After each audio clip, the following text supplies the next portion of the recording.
నమస్తే జీవనరేఖ women's health welcomes you. గత ఎపిసోడ్లో ఎలెక్టివ్ సిజేరియన్ డెలివరీ ప్రొసీజర్ గురించి తెలుసుకున్నాం. అంటే ముందుగానే సిజేరియన్ చేయాలని నిర్ణయించబడిన కేసుల్లో అన్నమాట. ఇక ఒక్కోసారి అన్ని నార్మల్ గా ఉన్నాయని ప్రొసీడ్ అవుతున్నా కూడా అప్పటికప్పుడు పరిస్థితి చేయి దాటి ఎమర్జెన్సీ సిజేరియన్ డెలివరీ అవసరం పడవచ్చు. ఇవాల్టి జీవనరేఖ విమెన్స్ హెల్త్ లో ఎమర్జెన్సీ సిజేరియన్ డెలివరీ గురించి, సిజేరియన్ పట్ల ఉండే అపోహల గురించి తెలుసుకుందాం.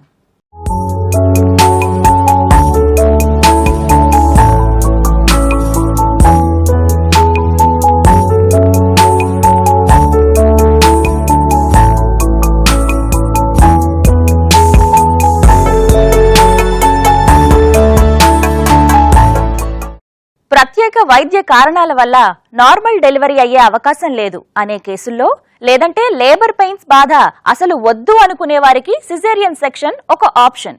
కానీ ఒక్కోసారి అన్ని సవ్యంగా జరుగుతున్నాయని నార్మల్ డెలివరీ ఎక్స్పెక్ట్ చేస్తుంటే అప్పటికప్పుడు కొన్ని కండిషన్స్ వల్ల ఎమర్జెన్సీ సిజేరియన్ అవసరం పడవచ్చు. ఈ కండిషన్స్ తల్లి ఆరోగ్యం అలాగే బిడ్డ ఆరోగ్యానికి సంబంధించినవి కావచ్చు.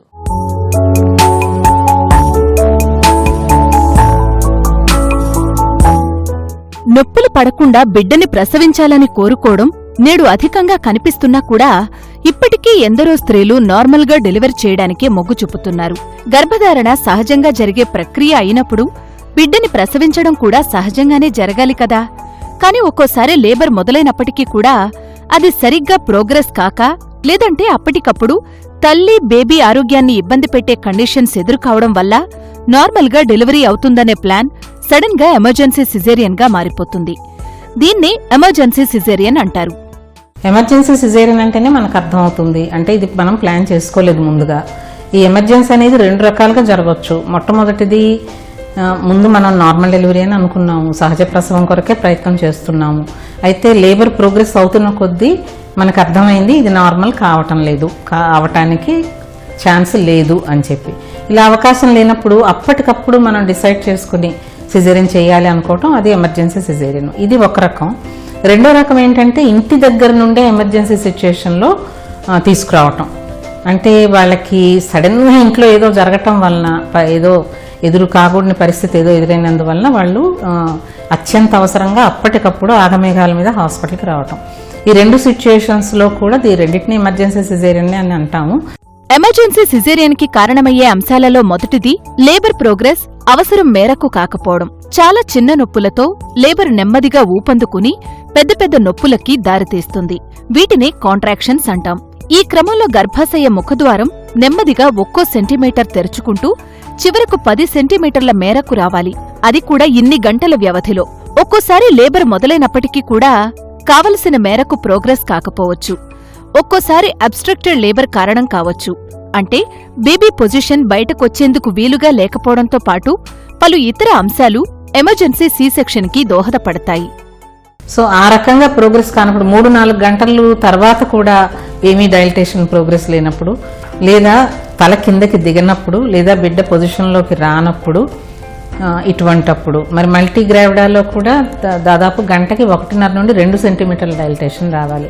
ఈ రకంగా ప్రోగ్రెస్ కానప్పుడు, ఇటువంటి మనకి ఈ లేబర్ ప్రాసెస్లో ఏ రకమైన పురోగతి కనపడనప్పుడు, లేదా అబ్స్ట్రక్టెడ్ లేబర్ యొక్క సిమ్టమ్స్, అంటే మనం నార్మల్ అవుతుందని అనుకుంటాము, పొజిషన్ కరెక్ట్గా లేకో, బిడ్డ సైజు పెద్దగా ఉండో, లేకపోతే పెల్విక్ బోన్స్లో తల పట్టే అవకాశం లేకో ఇది లేబర్ అక్కడ ఆగిపోతుందా, లేదా ఒక్కొక్కసారి మాడు ముందుకుండటానికి బదులు ఆక్సిపిటో పోస్టీరియర్ అంటే వెనక్కి తిరుగుంటుంది తల.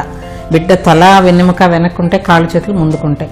ఈ పొజిషన్లో కూడా ఏమవుతుందంటే తల కొంచెం వెనక్కి ఇలా పోతుంది కనుక అది కరెక్ట్ పొజిషన్లోకి రాదు, డెలివరీ కావటం కష్టమవుతుంది. అప్పటిదాకా నార్మల్ డెలివరీ అవుతుందని చెప్పి అప్పటికప్పుడు సిజేరియన్ చేశారని గర్భిణీ కుటుంబ సభ్యులు వాపోతూ ఉంటారు. ఇక్కడ ఒక్క విషయం గుర్తుపెట్టుకోవాలి. కొన్ని అత్యవసర పరిస్థితుల్లో తల్లి బిడ్డ ఆరోగ్యాన్ని దృష్టిలో ఉంచుకొని ఎమర్జెన్సీగా సిజేరియన్ చేయాల్సి రావడం తప్పనిసరి కావచ్చు. నార్మల్ డెలివరీ కావాలంటే ఎన్నో అంశాలు సహకరించాలి. ఒకవేళ నొప్పులు పడుతూ ఉన్నా కూడా పెల్విస్ సైజ్ చాలా చిన్నదిగా ఉండడం, బేబీ సైజ్ పెద్దదిగా ఉండడం కూడా ఎమర్జెన్సీ సి సెక్షన్ కి దారితీయవచ్చు. దీన్నే సెఫలోపెల్విక్ డిస్ప్రపోర్షన్ అంటారు. ఇక కొన్నిసార్లు లాంగ్ లేబర్లో ఉండడం వల్ల బేబీ డిస్ట్రెస్ లోకి వెళ్లే ప్రమాదం ఉంది. డిస్ట్రెస్ అంటే బేబీ ప్రమాద స్థితిలో పడటం. ఇటువంటి సమయంలో ఎమర్జెన్సీ సి సెక్షన్ తప్పనిసరి. కానీ మేము మామూలు కాన్పు అని చెప్పిన తర్వాత కూడా కొన్నిసార్లు మేము సిజేరియన్ చేయవలసి వస్తుంది అత్యవసర పరిస్థితులు, ఎమర్జెన్సీ సిజేరియన్ సెక్షన్స్ అంటాం. ఇది చాలామందికి అర్థం కాదు. వాళ్ళు అంటారు మీరు మామూలు కాన్పు అని చెప్పి మేము ఇంతసేపు నొప్పులు తీశాక ఇప్పుడు మీరు గబగబా ఆపరేషన్ చేయాలంటున్నారు, ఇదేదో ముందరే చేసి ఉండొచ్చు కదా అని అంటారు. నొప్పులు ఒకవేళ ఎక్కువగా వచ్చాయి అనుకోండి, కొన్నిసార్లు ఈ రక్త ప్రసరణ ఈ నొప్పి వచ్చినప్పుడు తగ్గుతుంది బిడ్డకి. చాలా మటుకు ఈ బిడ్డ ఇది తట్టుకోగలదు, కానీ కొన్ని పరిస్థితుల్లో బిడ్డ తట్టుకోలేకపోవచ్చు. అలాంటప్పుడు బిడ్డ గుండె చప్పుడు తగ్గిపోతుందన్నమాట. మేము అలాంటప్పుడు అత్యవసర పరిస్థితిలో చేయవలసి రావచ్చు. ఎమర్జెన్సీ సిజేరియన్ కి తల్లి తరపు నుంచి మరిన్ని కండిషన్స్ కారణం కావచ్చు. ఇంతకు ముందు ఒక బిడ్డ సి సెక్షన్ ద్వారా పుట్టి ఉంటే ఈసారి నార్మల్ డెలివరీ ట్రై చేస్తున్నా కూడా ఆ ప్రయత్నం కొన్ని ప్రత్యేక కారణాల వల్ల ఫలించకపోవచ్చు. మొదటిసారి సి సెక్షన్ తాలూకు స్కార్ లేబర్ ప్రాసెస్ లో ఓపెన్ అయిపోవడం ఒక సాధారణ కండిషన్. వీటి గురించి మరిన్ని వివరాలు. తల్లికి బిడ్డకి ప్రాణాపాయకర పరిస్థితులు అంటే తల్లికి ఏమిటి, ఇంతకు ముందు సిజేరియన్ అయి ఉండొచ్చు, అయితే మనం నార్మల్ డెలివరీ అవుతుందని ప్లాన్ చేసి ట్రై చేస్తూ ఉండొచ్చు. ఇటువంటి పరిస్థితుల్లో స్కార్ డెహిసెన్స్ అంటే ఆ ముందు సిజేరియన్ చేసిన చోట ఆ స్కార్ ఓపెన్ అయిపోవటం, అవి మాకు కొన్ని లక్షణాల వల్ల తెలుస్తుంది. లేదా స్కార్ రప్చర్ అయిపోవటం, లోపల గర్భాశయం చినిగిపోవటం, ఇవి రెండు కూడా చాలా ఎమర్జెన్సీ పరిస్థితులు. అత్యవసరంగా మనం నిమిషాల మీద కనుక సిజేరియన్ చేయకపోతే బిడ్డ ప్రాణమే కాకుండా ఒక్కొక్కసారి తల్లి ప్రాణం కూడా పోయే అవకాశం ఉంటుంది. ఇకపోతే యాంటీపార్టమ్ హెమరేజ్ అంటే బ్లీడింగ్, తల్లికి నొప్పులు వచ్చిన తర్వాత నొప్పులు రాక ముందుగాను విపరీతంగా రక్తస్రావం కావటం. కొద్దిపాటి షో ఎప్పుడు ఉండొచ్చు, అధికంగా రక్తస్రావం అయిపోతూ తల్లి యొక్క పల్సు బీపీ పడిపోతూ ఈ రకంగా షాక్లోకి వెళ్ళిపోతూ ఉంటే కనుక ఇది రెండు పరిస్థితుల మూలాన ఉంటుంది. మామూలుగా ప్లెసెంటా ప్రీవియా లేదా అబ్రప్షన్. అంటే ప్లెసెంటా ప్రీవియా అంటే మాయ కిందకు ఉండటం, అబ్రప్షన్ అంటే మాయ మామూలు పొజిషన్లోనే ఉన్నా కూడా ముందుగానే విడిపోయి దాని నుండి విపరీతమైన బ్లీడింగ్ కావటం, ఇటువంటి పరిస్థితులు.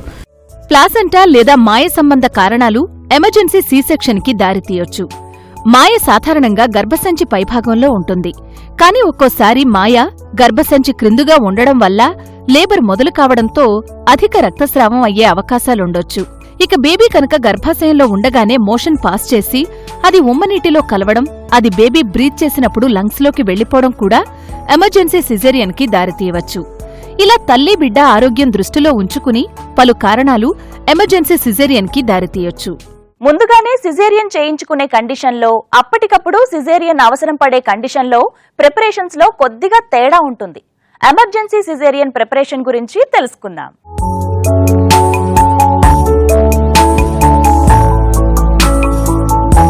సాధారణంగా లేబర్లోకి వెళ్లి నొప్పులు పడుతున్నప్పుడు అందుకంటూ పెద్దగా ఎలాంటి ప్రిపరేషన్ ఉండదు, కేవలం ఎపిడ్యూరల్ తీసుకునే వారిలో తప్ప. కానీ సహజంగా నొప్పులు పడుతూ లేబర్ ప్రోగ్రెస్ కాకపోవడమో లేదంటే బేబీ పొజిషన్ సరిగ్గా లేకపోవడం లాంటి కండిషన్స్ లో తల్లి శిశువుల ఆరోగ్యాన్ని దృష్టిలో ఉంచుకుని సి సెక్షన్ చేయాలని అప్పటికప్పుడు డిసైడ్ చేస్తే కొద్దిపాటి ప్రిపరేషన్స్ తప్పనిసరి కావచ్చు. వెంటనే మనం తీసుకెళ్లాలి ఆపరేషన్ థియేటర్కి అనుకున్నప్పుడు వీళ్ళని మనం ప్రిపరేషన్ ఏమీ ఉండదు కాబట్టి ఇమీడియట్గా వాళ్ళు ఎప్పుడు తిన్నారు, కనీసం మనం ఎనస్థీషియా ఇవ్వడానికి ఒక 4 hours అయినా ఫాస్టింగ్ అనేది చాలా ఇంపార్టెంట్. ఒకవేళ వాళ్ళు వాటర్ అయినా తాగిండొచ్చు, లేకపోతే అప్పుడే తినిండొచ్చు, కానీ ఎనస్థీషియాలో ప్రాబ్లం రావచ్చు ఇస్తే, కానీ ఇవ్వకపోతే ఇక్కడ బేబీ కానీ మదర్కి కానీ ప్రాబ్లం అవ్వచ్చు. సో అలాంటప్పుడు ఏం చేయాలంటే మనం పెరినామ్ అని కొన్ని ర్యాంటాక్ యాంటాసిడ్ ఇంజెక్షన్స్ అని కొన్ని ఇచ్చి వాళ్ళకి ఆస్పిరేషన్ అంటే లంగ్స్లోకి ఈ యొక్క ఫుడ్ అనేది వెళ్ళకుండా ప్రివెంట్ చేయడం జరుగుతూ ఉంటుంది అనమాట. ఆ ఇంజెక్షన్స్ యాంటీబయాటిక్ ఇచ్చి మనం ఆపరేషన్ థియేటర్కి తీసుకెళ్లడం జరుగుతూ ఉంటుంది. అప్పటిదాకా నార్మల్ అవుతుందని భావించినా కూడా కొన్ని కారణాల దృష్ట్యా ఎమర్జెన్సీ సిజేరియన్ తప్పనిసరి ఎందువల్ల చేయాల్సి వస్తుందో ఈ పరిస్థితిని గర్భిణీ కుటుంబ సభ్యులకి వైద్యులు కానీ లేదా హాస్పిటల్ స్టాఫ్ వివరించి వారి సమ్మతి తీసుకోవలసి ఉంటుంది. సాధారణంగా ఈ సమయంలో కుటుంబ సభ్యుల నుంచి కొంత వ్యతిరేకత వెల్లువడటం చూస్తూ ఉంటాం. ఇక్కడ ఒక విషయం గుర్తుపెట్టుకోవాలి. గర్భిణి ఆమె గర్భంలో ఉన్న శిశువు ఆరోగ్యాన్ని దృష్టిలో పెట్టుకుని అప్పటికప్పుడు సి సెక్షన్ నిర్ణయం తీసుకుంటారే తప్ప వేరే ఉద్దేశంతో కాదు. ఎమర్జెన్సీ సిజేరియన్లో అనెస్థీషియా అప్పటికప్పుడు ఇవ్వాలి కాబట్టి సాధారణంగా స్పైనల్ బ్లాక్ వాడినా కూడా గర్భిణీ కండిషన్ బాగా లేకపోతే జనరల్ అనెస్థీషియా కూడా ఇచ్చే అవకాశం ఉంది. సిచ్యువేషన్ ని బట్టి అంటే పేషెంట్ ఒక్కొక్కసారి చాలా ఎక్కువగా బ్లీడింగ్ ఉంది అన్నప్పుడు అనస్థెటిస్ట్ వాళ్ళు కేర్ తీసుకొని ఒక్కొక్కసారి ఆ పేషెంట్ బ్లడ్ ప్రెషర్స్ డౌన్ అయినప్పుడు స్పైనల్ ఇవ్వడానికి ఉండదు. ఇలాంటి సిచ్యువేషన్లో కూడా జనరల్ అనస్థిషియా ఇచ్చి చేయాల్సి వస్తుంది. బట్ ప్రాపర్ కేర్ అనేది అనస్థెటిస్టులు తీసుకొని వాళ్ళు చేయటం సాధ్యం అవుతూ ఉంటుంది. ఇక మిగతా ప్రాసెస్ అంతా కూడా ఎలెక్టివ్ సిజేరియన్ మాదిరిగానే ఉంటుంది. పొట్ట మీద గర్భాశయానికి కోత చేయడం, బేబీని బయటకు తీయడం, అంబిలికల్ కార్డ్ కట్ చేసి క్లాంప్ చేయడం, ప్లాసెంటా డెలివరీ చేయడం, చేసిన 2 ఇన్సెషన్స్ తిరిగి అబ్జార్బబుల్ సూచర్స్తో మూసివేయడం, ఇలా మిగతా ప్రాసెస్ అంతా సాగుతుంది. సిజేరియన్ డెలివరీలలో బ్లీడింగ్ ఎక్కువగా అయ్యే అవకాశాలుంటాయి. అందుకే ఎమర్జెన్సీగా బ్లడ్ బ్యాంక్ నుంచి గర్భిణీ బ్లడ్ గ్రూప్ ప్రకారం బ్లడ్ రెడీ చేసి ఉంచుకోవడం కూడా అవసరమే. ఇంకొక ఇంపార్టెంట్ విషయం ఏంటంటే అండి, డెలివరీ టైంలో బ్లీడింగ్ అయ్యే అవకాశాలు ఏ డెలివరీకైనా ఉంటాయి కాబట్టి సిజేరియన్లో కొంచెం బ్లడ్ లాస్ ఇంకొంచెం ఎక్కువ ఉంటుంది కాబట్టి బ్లడ్ కూడా వాళ్ళు ఇంపార్టెంట్ అండి రిజర్వ్ చేసుకోవాల్సి వస్తుంది. దానికి కూడా బ్లడ్ బ్యాంక్కి ఇన్ఫార్మ్ చేయాల్సి వస్తుంది అనమాట. ఒక ప్యాకెట్ బ్లడ్ పెట్టకపోయినా మనకు పక్కన అవసరం అనిపిస్తే పెట్టుకోవడానికి వీలుగా ఒక రిజర్వ్ చేయాల్సి వస్తుంది. బ్లడ్ గ్రూప్ ఇన్వెస్టిగేషన్స్ తర్వాత కొంతమంది అప్పుడే వస్తూ ఉంటారు, ఎమర్జెన్సీగా చేయాల్సి వస్తూ ఉంటుంది. వాళ్ళ దగ్గర ఏ టెస్ట్లు ఉండవు, బ్లడ్ గ్రూప్ కానీ హిమోగ్లోబిన్ కానీ ఏం ఉండవు. కానీ ఇవన్నీ చాలా ఇంపార్టెంట్. మనం ఒక ఆపరేషన్ చేయాలి అంటే మనకి టెస్ట్లు కనీసంగా వాళ్ళు ఫిట్ గా ఉన్నారా లేదా, ఈ ఆపరేషన్ చేయడం వల్ల వాళ్ళకి ఏమైనా ప్రాబ్లం అవుతుందా, వాళ్ళ బ్లడ్ బాగుండాలి, షుగర్ నార్మల్ ఉండాలి, థైరాయిడ్ నార్మల్ ఉండాలి, గ్రూప్ తెలిసి ఉండాలి. వీటన్నిటికీ కొంచెం టైం పడుతుంది. సో వెంటనే బ్లడ్ తీసి ల్యాబ్కి పంపించి ఈ లోపల మదర్ని షిఫ్ట్ చేసుకోవడం వల్ల మనం చాలా మట్టుకు ప్రాబ్లమ్స్ని ఇలా ముందే ప్రిపేర్ అవ్వడం వల్ల చాలా మట్టుకు ప్రాబ్లమ్స్ని నివారించవచ్చు. ఎమర్జెన్సీ సిజేరియన్ సెక్షన్ తరువాత తల్లిని ఐసీయూకి తరలిస్తారు. బేబీ హెల్త్ కూడా పీడియాట్రిక్ వైద్యులు చెక్ చేస్తారు. 4-5 గంటల్లో తల్లికి అనస్థీషియా ప్రభావం తగ్గి నెమ్మదిగా సెన్సేషన్స్ తెలుస్తాయి. అంతేకాదు 12 నుంచి 24 గంటల్లో బాత్రూంకి సహాయంతో వెళ్లగలిగే స్థితికి రావాలి. ఇక తప్పనిసరిగా తీసుకోవలసిన కేర్ వైద్యుల మాటల్లో మీరే చూడండి. 12 to 24 అవర్స్ లోపల వాళ్ళని అంబులేట్ చేయడం, లేపి నడిపించి వాళ్ళే ఓన్గా బాత్రూమ్కి వెళ్ళేలాగా చేయాల్సి వస్తుంది అనమాట. ఇది మనకు ఫస్ట్ డే కేరు ఈ విధంగా ఉంటుంది. ఇంకా సెకండ్ డే అయినప్పుడు వాళ్ళు ఫుడ్ అనేది ఒక 6 to 8 అవర్స్ తర్వాత మనం ఇనీషియల్గా స్లోగా లిక్విడ్ స్టార్ట్ చేయాల్సి వస్తుంది. ఇనీషియల్గా వాటర్ ఇవ్వడము, తర్వాత గ్లూకోజ్ వాటరు, కొబ్బరి నీళ్ళు, లేకపోతే ఫ్రూట్ జ్యూసెస్, మిల్క్, వాళ్ళకి ఏది నచ్చితే అది లిక్విడ్స్ ఇవ్వడం జరుగుతూ ఉంటుంది. తర్వాత ఒక 8 అవర్స్ 8 to 10, 12 అవర్స్ కంతా సెమీ సాలిడ్ సాఫ్ట్ డైట్ మనం ఇవ్వచ్చు అనమాట. అంటే ఇడ్లీ షుగర్ కానీ, బ్రెడ్ మిల్క్ కానీ, లేకపోతే సూప్స్ కానీ, రాగి జావా అలాంటివి ఏదైనా మెత్తగా ఉన్నవి వాళ్ళకి సెమీ సాలిడ్గా ఫ్రూట్స్ పల్ప్ కానీ తీసి ఇవ్వచ్చు అనమాట. సో కానీ వాళ్ళకి మెయిన్ ఒక్కటే గుర్తుపెట్టుకోవాలండి, స్పైనల్ అనస్థీషియా ఇచ్చినప్పుడు వాటర్ చాలా ఎక్కువ ఇవ్వాల్సి వస్తుంది. వాళ్ళకి డైలీ ఒక 3 to 4 to 5 లీటర్స్ వాటర్ ఇవ్వాల్సి వస్తుంది అనమాట. ఎవరైతే వాటర్ తాగరో వాళ్ళకి సెకండ్ డే కంతా ఈ యొక్క నరాలు లాగేస్తుంటాయి, మెడ నరాలు తల మొత్తం లాగేస్తూ ఉంటాయి. అది స్పైనల్ హెడేక్ అంటాం అనమాట. ఇది ఫ్రీక్వెంట్గా అందరిలో చూస్తూ ఉంటాము. సో అందరికీ వాళ్ళు తినకపోయినా పెద్ద ప్రాబ్లం లేదు, కానీ వాటర్ అనేది చాలా ఇంపార్టెంట్. ఎక్కువ వాటర్ తాగాలి, లేవాలి, తిరగాలి, తినాలి, తిరగాలి, ఇవన్నీ కూడా 1 డేలో అవ్వాలన్నమాట. సిజేరియన్ తర్వాత ఫ్లూయిడ్స్ ఎక్కువగా తీసుకోవడం తప్పనిసరి. సాఫ్ట్ డైట్ మాత్రమే తీసుకోవడం మంచిది. బ్రెడ్, పాలు, రాగి జావా, ఇడ్లీ, పండ్ల గుజ్జు ఇవన్నీ ఇవ్వచ్చు. ఇక డెలివరీ అయిన 3 రోజులకి సులభంగా అరిగే కూరగాయలు తీసుకోవడం మంచిది. బేబీకి పాలివ్వడం కూడా సిజేరియన్ అయిన కొద్ది గంటల్లో మొదలు పెట్టొచ్చు. మిల్క్ అనేది కంపల్సరీగా ఇవ్వాలండి.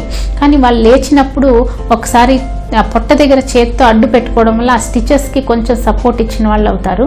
సో డైరెక్ట్గా లేవకుండా కొంచెం సైడ్కి లేచి ఒక సపోర్ట్ ఇచ్చి బాత్రూమ్కి వెళ్ళి వచ్చి బేబీని ఒక పిల్లో పెట్టుకొని బేబీని పెట్టుకొని, ఆ పొజిషన్ కూడా చాలా ఇంపార్టెంట్ అండి. బ్రెస్ట్ ఫీడింగ్ ఇచ్చే పొజిషన్ బాగా ముందుకు పడిపోయి ఇచ్చినప్పుడు వెంటనే బ్యాక్ పెయిన్ స్టార్ట్ అవుతుంది 2వ రోజు కన్నా 3వ రోజు కన్నా. అలా కాకుండా స్ట్రైట్గా నిలబడి పిల్లో పెట్టుకొని బేబీనే బ్రెస్ట్ దగ్గరికి తీసుకురావాలి, కానీ బేబీ దగ్గరికి బ్రెస్ట్ తీసుకెళ్ళకూడదు. సో ఆ విధంగా చేయడం వల్ల వాళ్ళకి బ్యాక్ పెయిన్స్ ఇవన్నీ కూడా రావన్నమాట. ఎందుకంటే చాలా మంది పోస్చరల్ ప్రాబ్లమ్స్ వల్లే బ్యాక్ పెయిన్ వస్తుంది, పాలు ఇవ్వలేకపోతున్నాము, ఇవన్నీ కొంత రెస్పాన్సిబుల్గా ఫీల్ అవుతూ ఉంటారు, కొంచెం కష్టంగా ఫీల్ అవుతూ ఉంటారు. కష్టమైనా సరే కొంచెం ఇష్టంతో ఇవన్నీ చేయడం వల్ల బేబీకి బ్రెస్ట్ మిల్క్ అందుతుంది, వీళ్ళకి కూడా ఇమీడియట్గా నార్మల్ లైఫ్ లీడ్ చేయడానికి అవకాశం ఉంటుందండి. సిజేరియన్ అనగానే బోలెడు సందేహాలు వస్తూ ఉండడం సహజం. సందేహాల కంటే కూడా అపోహలే ఎక్కువేమో. సిజేరియన్ డెలివరీ పట్ల అపోహల గురించి, వాటి వెనుక దాగి ఉన్న అసలు నిజం గురించి ఇప్పుడు కొన్ని ఆసక్తికరమైన వివరాలు చూద్దాం.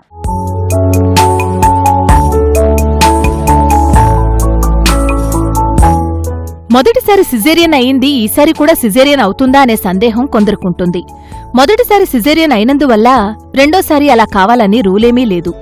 గర్భిణి ఆరోగ్యంగా ఉండి బేబీ కూడా కన్వీనియంట్ పొజిషన్లో ఉంటే వెజైనల్ బర్త్ కూడా కావచ్చు. వన్స్ సిజేరియన్ అది ఎందుకు జరిగింది అనే దాన్ని బట్టి నెక్స్ట్ టైం గురించి మనం ఆలోచించడం జరుగుతుంది. This a recurrent cause, non recurrent cause. అంటే ఫస్ట్ టైం బేబీ కాళ్లతో ఉండటం వల్ల ఆర్ అడ్డంగా ఉండటం వల్ల సిజేరియన్ జరిగితే ఈసారి తలతో ఉండి మినిమం గ్యాప్ మనకి 2-3 years గ్యాప్ ఇచ్చి ప్రీవియస్ సిజేరియన్ కి అంతా హెల్దీగా ఉండి ప్లస్ దారి బాగున్నప్పుడు మాయ కింద సిజేరియన్ సెక్షన్ ప్లేస్ లో ఉండి అతుక్కోకుండా ఉంటే నార్మల్ డెలివరీకి ఛాన్స్ చేయొచ్చు. దాన్ని ట్రయల్ వెజైనల్ డెలివరీ అంటామన్నమాట. సో మనకి కాకపోతే ఛాన్స్ ఆఫ్ మనం నెక్స్ట్ డెలివరీ వెజనల్గా చేసేటప్పుడు కొన్నిటికి మనం చాలా జాగ్రత్తగా ఉంటాం. అంటే స్కార్ డెహిసెన్స్, పాత దారి ఏమన్నా విచ్చుకునే అవకాశాలు ఉన్నాయా అవి మానిటర్ సిటీజీలో మానిటర్ చేయడం జరుగుతూ ఉంటుంది. సో తప్పనిసరిగా ఇది ఇన్స్టిట్యూషనల్ డెలివరీ అయి ఉండాలి. అంటే సెటప్ డబుల్ సెటప్ ఉండి ఒక మానిటరింగ్ కంటిన్యూస్ గా మానిటరింగ్ జరుగుతూ ఏ మాత్రం మనకు తేడా వచ్చినా వెంటనే సిజేరియన్ చేయగలిగే పరిస్థితులు ఉన్న హాస్పిటల్లో మాత్రమే ఇలాంటి కేసెస్ ని వెజనల్ గా ట్రై చేయడం జరుగుతుంది. నాన్ రికరెంట్ కాజెస్ అంటే మరలా ఎదురయ్యే అవకాశం లేని కారణాలు కొన్ని ఉంటే, రికరెంట్ కాజెస్ అంటే తప్పనిసరిగా మళ్లీ వచ్చే అవకాశమున్న కండిషన్స్ సి సెక్షన్ కి ప్రధాన కారణాలుగా చెప్పుకోవచ్చు. బేబీ డిస్ట్రెస్ లోకి వెళ్లడం నాన్ రికరెంట్ కాజ్. లేబర్ సమయంలో బేబీకి ఆక్సిజన్ అందక ఇబ్బంది పడుతుంటే అప్పటికప్పుడు సిజేరియన్ చేసి తీయాల్సి రావచ్చు. ఇదే పరిస్థితి మళ్లీ రెండో కాన్పులో ఎదురుకాకపోవచ్చు కూడా. అలాగే ఇతర కారణాలు కూడా. ప్రసవం అనేది నార్మల్గా వెజైనల్గా అవ్వాలి అంటే 3 థింగ్స్ ని పరిగణలోకి తీసుకుంటాం. ఒకటి, బేబీ తలతో ఉందా, కాళ్లతో ఉందా, అది అడ్డంగా ఉందా. సెకండ్, మాయ అనేది పైకుందా లేక కిందగా దారిలో ఉందా. థర్డ్, ప్యాసేజ్ అంటే ఆ దారి, ఆ తల్లి యొక్క ఆ దారి ఆ వెయిట్ బేబీకి సరిగ్గా ఉందా. సో ఈ 3 సరిగ్గా ఉన్నప్పుడు మనకి నార్మల్ వెజైనల్గా డెలివరీ అయ్యే అవకాశాలు చాలా ఎక్కువగా ఉంటాయి. కానీ ఎప్పుడైతే బేబీ వెయిట్ ఆ పర్టికులర్ దారి కన్నా ఎక్కువ ఉంటుందో, లేక కాలితో కానీ అడ్డంగా కానీ ఉంటుందో, లేక మాయ దారిలో ఉంటుందో అప్పుడు సిజేరియన్ సెక్షన్ రేట్స్ ఎక్కువ ఉంటాయి. వెరీ రేర్లీ మనకి డిఫ్లెక్స్డ్ హెడ్ ఉంటుంది. అన్ని తలతోనే ఉన్నా కూడా ఫ్లెక్స్డ్ ఉండకుండా అది డిఫ్లెక్స్డ్గా ఉండటం, మిలిటరీ యాటిట్యూడ్లో ఉండటం వల్ల కూడా నార్మల్ సైజ్ హెడ్ కూడా బిగ్ హెడ్ లాగా అయిపోయి అది కిందకి జారడం జరగదు. అప్పుడు కూడా సిజేరియన్ సెక్షన్ అవుతుంది. సో హెడ్ ఒక్కటే బట్టి మనం పరిగణలోకి తీసుకోము. మిగతావన్నీ కూడా చూసిన తర్వాతే మనకి ఆ సిజేరియనా లేక వెజైనల్ డెలివరీయా అనేది తెలుస్తుంది. జీవనరేఖ విమెన్స్ హెల్త్ లో హెల్తీ ప్రెగ్నెన్సీ కోసం ఒక హెల్త్ టిప్ ఇప్పుడు చూడండి. ఫస్ట్ డే అనేది కొంచెం పెయిన్ ఉండడం వాస్తవమే అండి. ఎందుకంటే స్పైనల్ అనస్థీషియా ఇచ్చినా కూడా అది 6 hours లో ఉండదు కాబట్టి పెయిన్ అనేది వస్తుంది. ఫస్ట్ డే పెయిన్ కిల్లర్స్ అనేది ఇస్తూ ఉంటాము. ఈ కంపేర్ చేస్తే సెకండ్ డే ఫస్ట్ డే ఉన్నంత పెయిన్ ఉండదు. వెంటనే సెకండ్ డే టాబ్లెట్స్ కి చేంజ్ చేయడం జరుగుతుంది అనమాట. ఇంజెక్షన్స్ కూడా ఇవ్వము. కానీ పేషెంట్స్ అందరూ చాలా కంఫర్టబుల్ గా, పెయిన్ పెద్దగా ఎక్కువ మంది కంప్లైంట్ చేయరు. ఇంకా థర్డ్ డేకి అసలు ఉండదండి. కానీ పెయిన్ కిల్లర్స్ అయితే ఒక 3 to 5 days వాడాల్సి వస్తుంది. ఈ 3 to 5 days antibiotics, pain killers and ఈ ఎసిడిటీ టాబ్లెట్స్, గ్యాస్ ప్రాబ్లం రాకుండా ఈ 3 మాత్రం కంపల్సరీగా వాళ్ళకి ఇవ్వడం జరుగుతూ ఉంటుంది. ఎమర్జెన్సీ సిజేరియన్ గురించి, సిజేరియన్ సర్జరీ పట్ల అపోహల గురించి ఈ రోజు చూసిన అంశాలను ఒక్కసారి క్లుప్తంగా గుర్తు చేసుకుందాం. తల్లి బిడ్డ ఆరోగ్యాన్ని దృష్టిలో ఉంచుకుని ఒక్కోసారి అప్పటికప్పుడు ఎమర్జెన్సీగా సిజేరియన్ డెలివరీ చేయాల్సి రావచ్చు.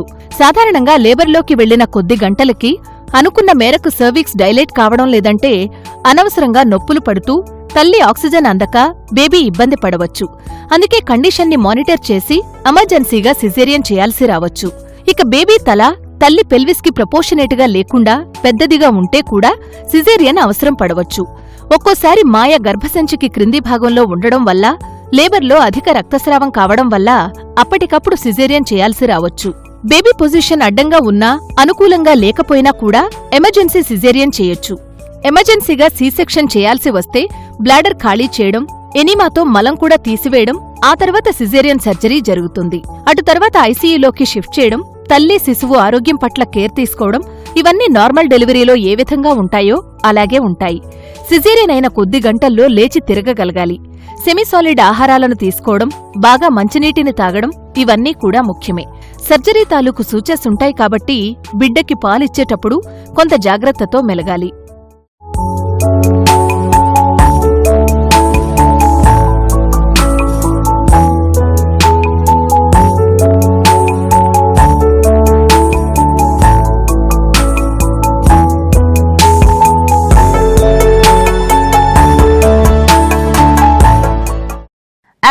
సిజేరియన్ కి దారి తీసే కండిషన్స్ గురించి ఈ రోజు మేము అందించిన వివరాలు మీకు ఎంతగానో తోడ్పడతాయని ఆశిస్తున్నాం. అలాగే సిజేరియన్ డెలివరీ పట్ల ఉన్న అపోహలను దూరం చేయడం కోసం మేము అందించిన వివరాలు మీకు చక్కటి అవగాహన కలుగజేశాయని ఆశిస్తూ మరో ఎపిసోడ్లో మళ్ళీ కలిసేదాకా నమస్తే. జీవనరేఖ విమెన్స్ హెల్త్ కార్యక్రమాన్ని మీరు www.youtube.com/ETV Life Indiaలో చూడొచ్చు మరియు www.facebook.com/ETV Life India అలాగే www.twitter.com/ETV Life Indiaలో ఫాలో చేయొచ్చు.